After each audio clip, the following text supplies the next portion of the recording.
पश्यैता पाण्डुपुत्राणामाचार्य महती चमू व्यूढ़ा द्रुपदपुत्रेण तव शिष्येण धीनता।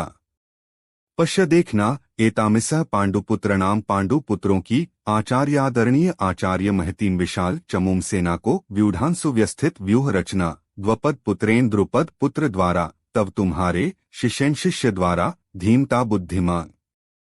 दुर्योधन ने कहा है, पूज्य आचार्य, पांडुपुत्रों की विशाल सेना का अवलोकन करें, जिसे आपके द्वारा प्रशिक्षित बुद्धिमान शिष्य द्रुपद के पुत्र ने कुशलतापूर्वक युद्ध करने के लिए सुव्यवस्थित किया है। दुर्योधन एक कुशल कूटनीतिज्ञ के रूप में अपने सेनापति गुरु द्रोणाचार्य द्वारा अतीत में की गई भूल को इंगित करना चाहता था। द्रोणाचार्य का राजा द्रुपद के साथ किसी विषय पर राजनैतिक विवाद था।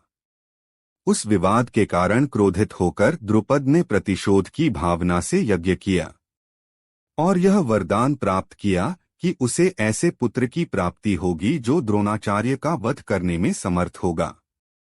इस वरदान के फलस्वरूप उसका धृष्टद्युम्न के नाम से पुत्र हुआ। यद्यपि द्रोणाचार्य धृष्टद्युम्न के जन्म का रहस्य जानते थे, किंतु जब द्रुपद ने अपने पुत्र धृष्टद्युम्न को सैन्य कौशल की विद्या प्रदान करने के लिए द्रोणाचार्य को सौंपा, तब उदारचित द्रोणाचार्य ने धृष्टद्युम्न को सैन्य युद्ध कौशल की विद्या में निपुण बनाने में कोई संकोच और भेदभाव नहीं किया। अब धृष्टद्युम्न पांडवों के पक्ष से उनकी सेना के महानायक के रूप में उनकी सेना की व्यूह रचना कर रहा था। ऐसे में दुर्योधन अपने गुरु को यह अवगत कराना चाहता था कि अतीत में की गई उनकी भूल के कारण उसे वर्तमान में संकट का सामना करना पड़ रहा है, और वह यह भी इंगित करना चाहता था कि उन्हें आगे पांडवों के साथ युद्ध करने में किसी प्रकार की उदारता नहीं दर्शानी चाहिए।